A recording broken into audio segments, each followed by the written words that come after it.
wave of the sea. It just keeps coming. We have this picture, I think, of Jesus, Emmanuel, Lord with us, coming, and by grace we are saved, which is true. But sometimes we have this one-time grace picture. Grace came once. I'm saved. All is good. But what we've got to remember is Jesus and His grace is grace upon grace, like the waves of the sea. Blessing upon blessing, over and over.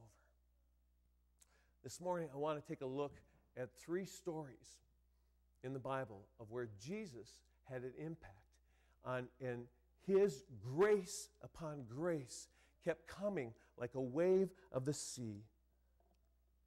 The first story, and all these stories are familiar to you if you've been any part of this church or any other church, because they're just regular stories of Jesus interacting with people. The first one is found in Luke chapter 19, and it's the story of Zacchaeus. You know Zacchaeus, he was the tax collector, the wee little man. I don't know if we still sing those songs for little kids, but God, we sang them all the time, and they were great songs. Here we have Zacchaeus, this tax collector. Now, there's a couple things that we need to understand as we see Jesus moving into this man's life and His grace upon grace coming in there. We need to understand that for the Jewish people, tax collectors were called sinners. Part of the reason why they were called sinners is that they worked for the Romans. The Romans wanted to collect taxes from the Jewish people, so they would hire Jewish citizens then to collect those taxes. The other piece of this tax collecting thing is that there was no boundary on it. The Romans said, here's what we want, you can collect whatever you want. So a lot of the times the tax collectors would take advantage of their own people and fill their pockets with lots and lots of cash. And so Zacchaeus was a tax collector who was very wealthy. But I think the piece that we don't realize in that is that Zacchaeus, being a sinner in the eyes of his own people, meant that he really had no friends.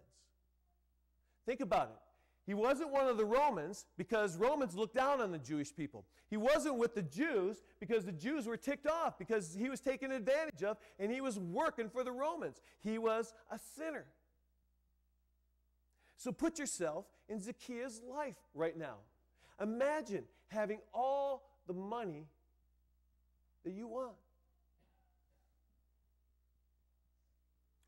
The name of Bernie Madoff comes to my mind. You know, Bernie Madoff, the guy who did the Ponzi scheme, and now he's in jail for life. That's the clearest picture of a Zacchaeus for me, taking advantage of people and stealing their money. So here's Zacchaeus. Zacchaeus hears about this Jesus, and he hears that Jesus is coming. And so what does he do? He goes along the path, and because he's short, he climbs into this tree. Now, what was going on in the heart of Zacchaeus at that time? I think of what was Zacchaeus' life like at home at night? I think of loneliness. I think of emptiness. I think of maybe he's wondering, did I make the right choices? Is this God that my ancestors believe in? Where is He? And there he is in this tree. Now, can you relate to that maybe a little bit? I don't know. Have you ever taken advantage of somebody? Maybe sometimes gaining material possessions is more important to you right now in your life than relationships that you have with people. And maybe you sit at home a night alone. Maybe you're wondering, is this it? Jesus begins to extend grace upon grace to Zacchaeus. First step is Jesus moves to Zacchaeus. Zacchaeus is in this tree, around this crowd. Jesus moves to Zacchaeus. Jewish people, especially Jewish leaders, or like a Jesus, does not move towards Zacchaeus. So Jesus is extending His grace to Zacchaeus. And then the grace continues to come as Jesus not only moves towards Zacchaeus, he says, today I must come to your house. Not only does a Jew not go to a sinner and talk to him, a Jew does not go to his house and eat. Jesus extends grace upon grace as he moves into Zacchaeus' life. And the coolest thing about this story of Zacchaeus is not only did Jesus' grace upon grace move into Zacchaeus, but because of that, Zacchaeus brought Jesus' grace and moved it into the lives of the people around him, because Zacchaeus saw, this is the answer. I have never experienced grace upon grace like this. I need to extend this to others. So Zacchaeus says this. He says, I'm going to take half of what I have and give it to the poor. And anybody I cheated, I'm going to give to them 4 times what I stole from them. Grace came into Zacchaeus' life, and now grace moves out of his life and into the life of others. Grace upon grace. Blessing upon blessing. Another story, and this one's a little bit different, is the story of the rich young man. This story is found in Mark chapter 10. This is a totally different thing, where Zacchaeus is not liked by the Jews and considered a sinner. This guy, a rich young man, this guy had it all together. He would be the type of young man that his parents would be sitting at the Cashwise Cafe with all their other friends, having the 25-cent coffee and whatever else, and be talking like this. Yeah, my son, valedictorian. Yep, graduated from college with the highest of highest honors. Yeah, he's in business right now. Man, it's really successful. You should see, he just bought 15 acres outside of town and built this huge house. He is an amazing young man, just amazing.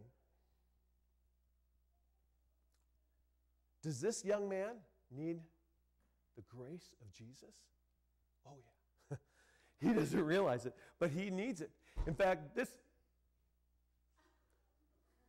Wow. Alrighty, that'll scare you. I don't know what to do. The last time I was in front at Open Door, all the lights went down. That was pretty funny. So lights down, and that was just a couple weeks ago, and now something's running into the roof. God, are you speaking to me? So here you have this rich young ruler. Sorry about that. Got a little bypassed. And this is the interesting thing, is that the rich young man comes to Jesus. He comes to Jesus and says, and he gets down on his knees before Jesus. And he says, what do I need to inherit eternal life? Now, one or two things are going on in the heart and the mind of this young man. Either he is going, I've got it all together, and I just want to show the world that I've got it all together. I'm going to get on my knees. You know, I wouldn't really surrender to Jesus, but I'm going to show that I'm surrendering to Jesus. And I'm going to ask, because I've done everything right, and I'm just going to show everybody around here that I've got it all right. Or he has been working really hard at being perfect, and he has been keeping up this facade of everything all together, and inside, his life is dying. Either way, he needs the grace of Jesus.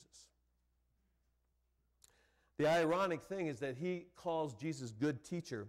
And so the first act of grace that Jesus brings to this young man is a little bit of truth, because he says to this young man, good teacher, why are you calling me good? The only one that is good is God. You see, here's the deal. I can go through life, and I can look at a lot of people, and I can think, I got it together. I'm a really good man, because there's a lot of people in this world that are way worse than I am. Well, yeah, come on, look at, don't you agree? I got it all together, right? But Jesus goes right to the heart. God is only good. And when I compare myself to God, oh man, I ain't got nothing. I ain't got nothing.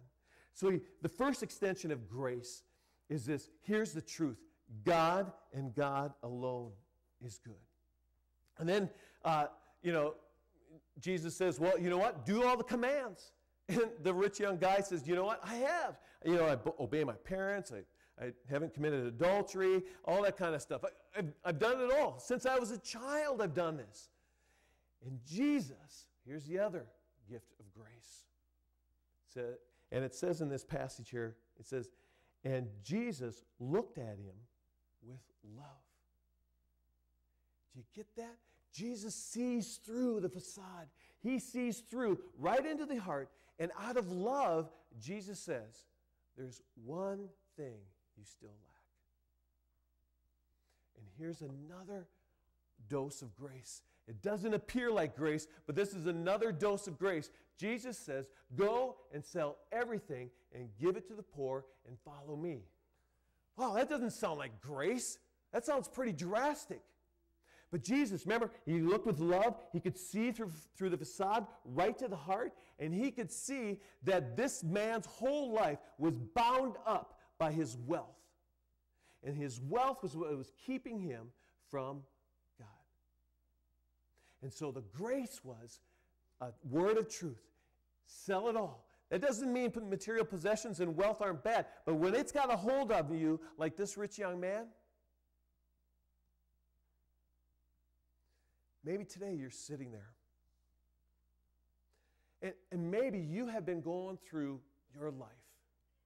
And you've got this facade that you're trying to keep up. You know the facade I'm talking about. It's a thing. You're getting ready for church in the morning, and your whole family is fighting, and you get to church, and as soon as you step out of the car, whoop, there goes the smiles. God bless you. Have a nice day. That doesn't happen in our family at all. I just want you to know. Because I'm a pastor. We don't do that, do we, kids? Okay, there we go. Good job. But you get that picture, don't you? I mean, we're trying to keep up this facade. Jesus wants to extend to you grace upon grace. And the grace is he wants to step into your world and say, you know what? This facade that you're putting on, it doesn't cut it. God is the only one that is good. Not all the good stuff you do. I want you to walk into that place. I want you to surrender these things that you are holding on to, this facade, and I want you to come to me and get rid of all of that, surrender it all, and follow after me. Grace upon grace. This last story is an amazing thing. It's the story of the woman caught in adultery. And it's important to understand as we look at the woman caught in adultery that culture was a little rough on women back in those days.